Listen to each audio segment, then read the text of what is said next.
रमा, मधु और सुधा आशा देवी की 3 सरकारी बहुएं। रमा पेशे से सरकारी वकील थी, मधु एक यूनिवर्सिटी में प्रोफेसर थी और छोटी बहू सुधा एक सरकारी बैंक में नौकरी करती थी। तीनों बहुएं नौकरी वाली थीं, इसलिए तीनों ही पूरा दिन व्यस्त रहती थीं। इसी वजह से रोजाना किसी न किसी बात पर तीनों बहुओं में लड़ाई हो ही जाती थी, खासकर तब जब होता था इतवार यानी कि संडे।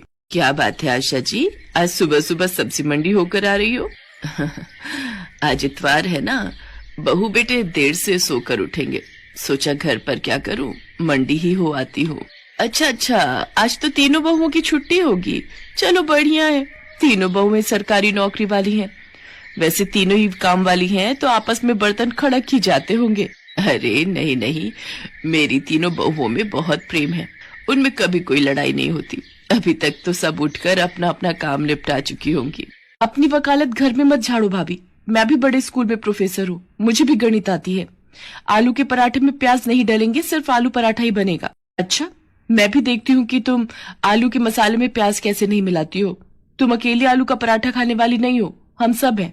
अरे तो किसने मना किया, 6 आलू हैं, 2-2 तीनों के हो गए, ये 2 मेरे, ये 2 मेरे। ओहो, बहुत बढ़िया, खुद दोनों ने बढ़िया बढ़िया आलू रख लिए और मुझे ये गले हुए खराब दे दिए। बड़ी चालाक हो आप दोनों तो। अरे मैं भी बैंक में नौकरी करती हूँ, सारा हिसाब किताब मुझे भी पता है। ये आधा आलू खराब है, ये मैं क्यों रखूं? मैं अपना आलू नहीं दूंगी। मैं भी क्यों दूं? इतनी मुश्किल से संडे आता है, आलू पराठे खाने का ये मौका मैं क्यों छोड़ दूं? आलू तो मैं लेकर ही रहूंगी, देखती हूँ कौन मुझे रोकता है। हे भगवान, मैं मोहल्ले में कहती फिरती हूँ मेरी तीनों बहुएं गऊ हैं, मुंह में जबान नहीं है, तीनों में प्रेम है, पर यहाँ तो एक आलू के लिए महाभारत छिड़ी हुई है।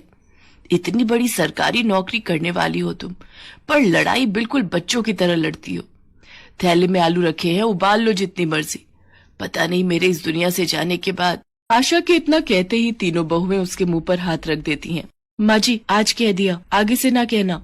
सॉरी माँ जी, आप ऐसी बातें मत करो, आपके बिना हम तीनों अधूरी हैं माँ जी, आगे से ऐसी बातें मुंह से मत निकालना। फिर क्यों लड़ती हो तुम तीनों? देखो, जिस घर में प्यार होता है वहाँ भगवान का वास होता है, इसलिए आपस में प्रेम से रहा करो। आशा देवी अपनी तीनों बहुओं को ऐसी ही प्रेम भरी सीख देती रहती थी। उसके बाद तीनों बहुएं मिलकर एक साथ नाश्ता बनाती हैं। रोजाना की तरह वही खट्टी मीठी नोकझोंक के बीच आशा देवी की बदौलत तीनों बहुओं में आपसी प्यार बना हुआ था। आशा देवी की ननद मनोरमा कुछ दिनों के लिए रहने आ जाती है। मनोरमा स्वभाव से चुगलखोर और झगड़ालू है, पर क्या करे, है तो आशा देवी की ननद ही ना। आशा भाभी कहाँ हो? मैं तो कब की बाल धोकर बैठी हूँ, तुम्हारी बहुएं कहाँ हैं? मुझे चाय नाश्ता कौन सी बहू देगी? जी रुको, मैं तुम्हारे लिए पोहा और चाय बनाकर ला रही हूँ। बुआ जी पाए लागू, मैं चलती हूँ, आपको शाम को मिलूंगी। मैं भी चलती हूँ बुआ जी, प्रणाम।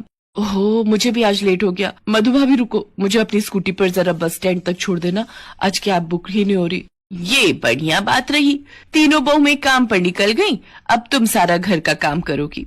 तो क्या हुआ जीजी, सफाई बर्तन वाली लगी हुई है, घर का काम करने में हर्ष थोड़ी है। तुम तो ऐसे ही चिंता करती हो, ये लो पोहा और चाय लो, बाकी सब चिंता छोड़ दो। मनोरमा की बुरी आदत चुगली करने की बाज कहाँ आने वाली थी। जब आशा ने उसकी बात को अनदेखा कर दिया तो वो तीनों बहुओं को भड़काने लगी। अरे रमा बहू, क्या कर रही हो? अंदर आ जाऊं? हाँ बुआ जी, ये भी कोई पूछने की बात है, आपका अपना घर है, कहीं भी आओ जाओ। अच्छा, अलमारी में कपड़े लगा रही हो? सचमुच कितना थक जाती हो। नहीं, ऐसी कोई बात नहीं है बुआ जी, वो कल मधु ने मशीन लगाई थी तो कपड़े धोकर रख दिए थे, वही तह लगा रही हूँ। अच्छा, तभी मधु का मुंह बना हुआ था, बोल रही थी सारा दिन अकेले काम में लगी रहती हूँ। वो प्रोफेसर है ना तो जल्दी घर आ जाती है, इसलिए वो ज्यादा काम करती है। अच्छा, ऐसा कहा? पर ऐसी तो कोई बात नहीं है, मैं और सुधा हम दोनों भी तो इतना काम कर लेती हैं। मधु फालतू की बातें कर रही है। रमा को भड़काने के बाद मनोरमा ने मधु और सुधा को भी झूठ मूठ की पट्टी पढ़ा दी। क्या रमा भाभी और सुधा ने ऐसा कहा? उनसे ज्यादा घर खर्च में पैसे मैं लगाती हूँ, उन दोनों की इतनी हिम्मत ये कहने की कि वो मेरे से ज्यादा घर खर्च करती हैं। आपको पता है बुआ जी, कितनी बार रमा भाभी और सुधा के जन्मदिन एनिवर्सरी पर मैंने महंगे महंगे तोहफे लाकर दिए हैं। अच्छा हुआ बुआ जी आपने मुझे बता दिया, ये दोनों मेरे बारे में क्या सोचती हैं। मनोरमा तीनों बहुओं में फूट डाल चुकी थी। तीनों बहुओं के व्यवहार में फर्क साफ दिखाई दे रहा था। ये तीनों को क्या हो गया है, आज इतवार के दिन घर में इतनी शांति कैसे बनी हुई है। रमा बहू क्या हुआ, आज रसोई में कुछ स्पेशल नाश्ता नहीं बनाना क्या? मुझे नहीं पता माँ जी, मैंने अपने और सुधीर के लिए छोले भटूरे मंगवाए थे, हमने वही नाश्ता कर लिया है। रमा भाभी बहुत ज्यादा इतराने की जरूरत नहीं है, हमने भी स्पेशल अमृतसरी कुलचे मंगवा कर खा लिए हैं। हमारा भी आज संडे है, सुनील और मैं मूवी देखने भी जा रहे हैं। मैंने भी जलेबी समोसे खाए हैं, खुद कमाती हूँ, किसी का दिया नहीं खा रही। मैंने और रवि ने हैवी नाश्ता किया है बढ़िया, कितने दिनों बाद। ये हो क्या रहा है इस घर में, एक दूसरे से सीधे मुंह बात करने को तीनों तैयार ही नहीं है। जरूर कुछ गड़बड़ है, नहीं तो ये तीनों मेरे से इस तरह बात नहीं करती। और ये मनोरमा जी कहाँ गई है, बड़ी देर से दिखाई नहीं दे रही, लगता है कमरे में होंगी। उनकी चाय वहीं दे आती हूँ। अरे मैंने भाभी की तीनों बहुओं में ऐसी फूट डाली है, ऐसी फूट डाली है कि पूछो मत। बड़ा इतरा रही थी तीनों बहुओं को लेकर। ओह, इसका मतलब ननद जी ने मेरे घर में आग लगाई है। इनका पर्दाफाश मैं ही करूंगी। मनोरमा की आदत थी फोन पर हर बात अपनी बेटी को बताने की। आशा देवी ने एक दिन अपने मोबाइल का ऑडियो रिकॉर्डर ऑन करके मनोरमा के कमरे में रख दिया और जानबूझकर मनोरमा से बातों बातों में बात करने लगी। भाभी तुम मुझे पहले कहती तो मैं बहुत पहले ही ये काम कर देती। अब तुम अपना दुख मुझसे कह रही हो कि तुम अपनी तीनों बहुओं से तंग आ चुकी हो, उनकी सेवा करके तुम थक जाती हो। चलो अभी भी कुछ नहीं बिगड़ा है, तुम चिंता मत करो, मैं तुम्हारी तीनों बहुओं में फूट डाल चुकी हूँ। मनोरमा सारी सच्चाई बोल देती है कि कैसे उसने रमा, मधु और सुधा से एक दूसरे के लिए चुगली की थी। आशा तो यही चाहती थी कि सच्चाई सामने आए और वो मौका देखकर अपनी तीनों बहुओं के सामने अपनी ननद मनोरमा की सच्चाई सुना देती है, जिसे सुनकर तीनों बहुओं की आंखों में आंसू आ जाते हैं और वो एक दूसरे की तरफ देखने लगती हैं। मनोरमा शर्म से लज्जित हो जाती है और वापस अपने घर चली जाती है। मुझे अपनी तीनों बहुओं पर नाज है, तुमने किसी के भड़काने पर अपने ही घर में फूट डाल दी। मैं तो दुनिया से कहती हूँ मेरी तीनों बहुएं बहुत समझदार हैं, उनमें आपस में एकता है। कभी भी किसी के भड़काने में मत आना, नहीं तो घर को टूटते देर नहीं लगती। हमें माफ कर दीजिए माँ जी, आज के बाद हम ये गलती दोबारा कभी नहीं करेंगे। तीनों बहुओं में फिर से एकता हो जाती है और आशा देवी का परिवार टूटने से बच जाता है। रामपुर गांव में सेठ गिरधारी लाल का बहुत नाम था। गिरधारी लाल की जिंदगी में सारे ऐशो आराम थे। परिवार में पत्नी उमा और 5 बेटियां राधा, गौरी, कुसुम, पूजा और गुड़िया थे। गिरधारी लाल को अपनी अमीरी का बहुत घमंड था। इसी कारण वो जब भी किसी महफिल के बीच बैठता तो अपनी अमीरी का लंबा चौड़ा बखान करता। गिरधारी की सबसे छोटी बेटी का जन्मदिन था, आज वो 1 साल की हुई थी। अरे तुम देखना ज्ञानचंद, मैं अपनी 5 बेटियों की शादी इतने धूमधाम और शान से करूंगा कि रामपुर गांव क्या, आसपास मीलों दूर गांव के लोग देखते रह जाएंगे। वो तो है गिरधारी, तुम्हारी 5 बेटियां सचमुच बड़ी किस्मत वाली हैं, जो तुम जैसा पिता उन्हें मिला। वैसे गिरधारी, तुम्हारी बड़ी बेटी राधा को तो मैं अपने घर की बहू बनाना चाहता हूँ। अगर तुम कहो तो वापस शहर जाकर मैं इस बारे में तुम्हारी भाभी से बात कर लेता हूँ। ये तो बहुत बढ़िया बात कह दी तुमने ज्ञानचंद। सूरज और राधा बिटिया को बड़ा होने दो, हम धूमधाम से दोनों की शादी करेंगे। उस दिन गिरधारी लाल सचमुच बहुत खुश था, उसके पास सब कुछ था। सब मेहमानों के जाने के बाद उमा अपनी 5 बेटियों को सुला देती है। चलिए आप भी सो जाइए, थक गए होंगे, सुबह से कितनी भाग दौड़ कर ली। उमा, अरे अपनी बेटियों के लिए ही तो कर रहा हूँ सब कुछ। वैसे ज्ञानचंद ठीक कह रहा था, हमारी 5 बेटियां सचमुच बड़ी नसीब वाली हैं। उमा, हम अपनी बेटियों को खूब अच्छे से पाल पोस कर बड़ा करेंगे, फिर बड़े बड़े अमीर खानदान हमारी बेटियों के लिए रिश्ता मांगेंगे। तुम देखना, आसपास के गांव ही नहीं, शहर से भी बड़े बड़े रिश्ते हमारी बेटियों के लिए आएंगे। तुम देखना, मेरी बेटियों को देखते ही सब कहेंगे ये 5 तो अमीर सेठ गिरधारी लाल की बेटियां हैं। गिरधारी लाल खुशी से अपनी बात कह ही रहा था कि अचानक भूकंप आ जाता है। सब तरफ हाहाकार मच जाता है। भूचाल आने से सब कुछ तबाह हो जाता है, घर के घर टूट जाते हैं। उमा अपनी 5 बेटियों को साथ लिए गिरधारी को ढूंढ रही थी, पर उसका कहीं भी कुछ पता नहीं चला। वो रोती बिलखती गांव के पास बने टेंट में पहुंचती है। भैया आपने कहीं मेरे पति को देखा है? आप जानते होंगे सेठ गिरधारी लाल, वो मेरे पति हैं।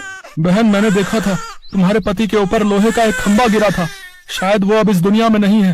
हे भगवान, ऐसा नहीं हो सकता। मैं अपनी 5 बेटियों को लेकर कहाँ जाऊंगी?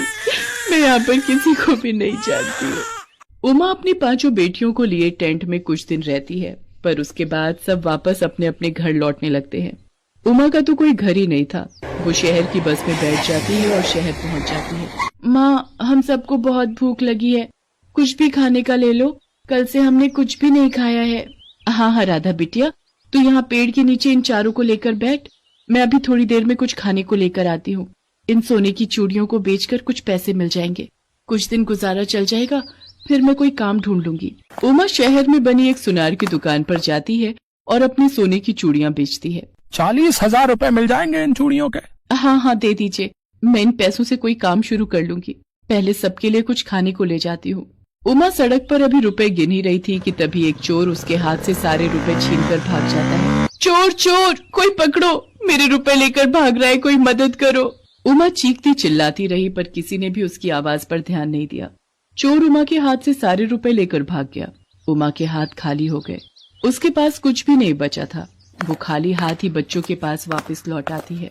माँ, क्या हुआ? तुम कुछ खाने को नहीं लाई? माँ, तुम रो क्यों रही हो? चोर सारे रुपए छीन कर भाग गया राधा, अब हम क्या करेंगे? तू तो समझदार है, पर ये चारों भी बहुत छोटी है। माँ, तुम चिंता मत करो, मुझे तो वैसे बिल्कुल भी भूख नहीं है, मुझे तो नींद आ रही है, मैं सो जाती हूँ। माँ, तुम भी सो जाओ। रात हो गई थी। उमा अपनी बेटियों को लेकर उसी पेड़ के नीचे सो जाती है। अगली सुबह उमा देखती है कि राधा पेड़ के नीचे नहीं सो रही। वो अपनी चारों बेटियों को उठाती है और उनसे पूछती है, गौरी, पूजा, कुसुम, गुड़िया बेटा, उठो उठो, तो राधा कहीं दिखाई नहीं दे रही, तुम्हें बताकर गई है क्या? नहीं माँ, वो हम में से तो किसी को नहीं कहकर गई, हम तो सो रहे थे। राधा कहाँ चली गई बिटिया? तुम बैठो, मैं उसे ढूंढती हूँ। राधा अपनी माँ और बहनों के लिए कुछ खाने का ढूंढने गई थी। वो समझदार थी और वो सारी परेशानी को समझ रही थी। राधा एक चाय के होटल पर जाती है और भैया से कुछ ब्रेड के पीस मांगती है। चाचा, मुझे डबल रोटी दे दो, मेरी माँ और बहनें भूखी हैं, तुम्हारी बड़ी मेहरबानी होगी। बिना पैसों के यहाँ कुछ नहीं मिलता, ये शहर है बिटिया, यहाँ काम के बदले खाना मिलता है, समझ रही हो? चाचा, कोई काम बता दो, फिर मैं काम करके आपसे डबल रोटी के पीस लूंगी। अच्छा, तो एक काम कर, बर्तन पड़े हैं वो धो ले, और अच्छे से धोना, तभी तुझे डबल रोटी दूंगा, नहीं तो नहीं मिलेगी। ठीक है चाचा, मैं अभी बर्तन कर देती हूँ। राधा चाय के होटल पर रखे ढेर सारे बर्तन धोने लगती है। इतनी देर में उमा भी वहाँ आ जाती है और वो राधा का हाथ रोक देती है। राधा, ये क्या कर रही है? तू झूठे बर्तन साफ कर रही है और तू मुझे बताकर भी नहीं आई। मैं कितना परेशान हो गई थी। माँ, गौरी, पूजा, कुसुम, गुड़िया को भूख लगी थी, मैंने सोचा कि यहाँ से कुछ खाने का ले लेती हूँ। तुम्हें पता है, मैं जब ये सारे बर्तन कर लूंगी तो मुझे बदले में डबल रोटी मिलेगी, फिर आप सब पेट भर कर खा सकते हैं। हे भगवान, मैंने अपनी बेटियों का ऐसा नसीब नहीं सोचा था। क्या से क्या हो गया, सब कुछ खत्म हो गया।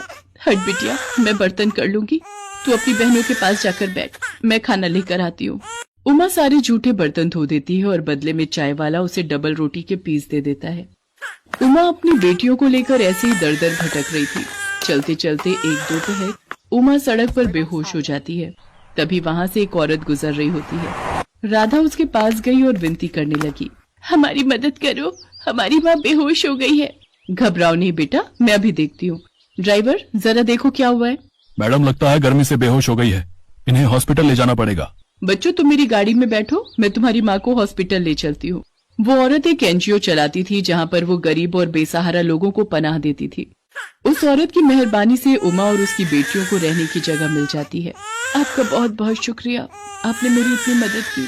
मैं यहाँ रहकर अपनी बेटियों को पाल पोस कर बड़ा कर सकती हूँ। हाँ, हमारा एनजीओ तुम्हारे जैसे बेसहारा औरतों के लिए ही खुला है।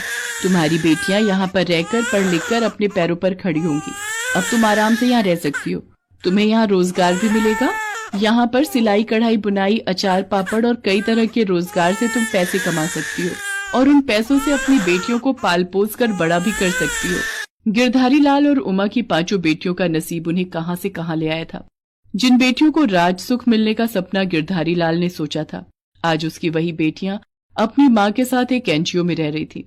धीरे धीरे समय ने करवट बदली और वक्त 15 साल आगे निकल गया। उमा की 5 बेटियां बड़ी हो गई और अच्छी नौकरी पर लग गई। उमा अपनी 5 बेटियों के साथ एक नए घर में रहती थी।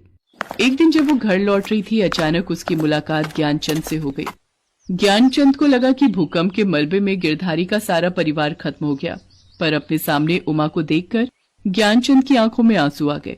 वो गिरधारी से बचपन में किया हुआ वादा निभाना चाहता था, इसलिए उसने राधा का हाथ अपने बेटे सूरज के लिए मांगा। गिरधारी लाल से किए वादे को पूरा करने के लिए ज्ञानचंद और उमा राधा और सूरज की शादी तय कर देते हैं। मंडप सजा हुआ था। उमा गिरधारी लाल को याद कर रही थी। भाभी, क्या हुआ? गिरधारी को याद कर रही हो? हाँ भैया, आज वो साथ होते तो अपनी बेटी की शादी अपने दोस्त के बेटे से होते देख बहुत खुश होते। भाई साहब, ये फूल माला की टोकरी रखवा लेते, मुझे लाला जी ने भेजा है। ये तो इनकी आवाज है। आप इस हालत में? आप जिंदा हो जी? गिरधारी, तू जिंदा है? तो इस हालत में? उमा, ज्ञानचंद, उमा तुम जिंदा हो। मुझे तो पता चला था तुम और मेरी 5 बच्चियां उस मलबे में दब गई हैं। हे भगवान, तेरा लाख लाख शुक्र है। मेरा परिवार, तूने मुझे उनसे मिलवा दिया। गिरधारी उस दिन नसीब के लिखे पर विश्वास कर लेता है।